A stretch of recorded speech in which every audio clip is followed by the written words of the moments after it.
And that's the end. So we end up with the question, well, why 10? Why doesn't he go down to 5 or down to 1? And ultimately, we don't have an answer for this. What we have is a recognition that God is very much concerned with saving the just and saving the righteous.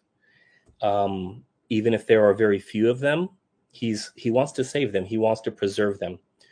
And if there are many wicked but only a few righteous, he will take that into account.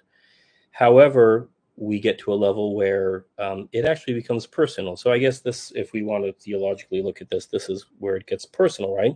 We go from an abstract thing like, well, what if there's 50 or what if there's 30, or like we go from like an abstract thing like that, and then we get down to just a handful of people, and then God, instead of continuing on with this theoretical discussion, and Abraham, instead of continuing to push, well, what if there's 7, or what if there's 5, or what if there's 3, or what if there's only 1, like he doesn't keep on going with that. He kind of seems to realize, like, okay, I've got down to 10, which would be the size of back then, a medium or really a small family, to be honest. And he said, okay, wow, so even if there's only one family.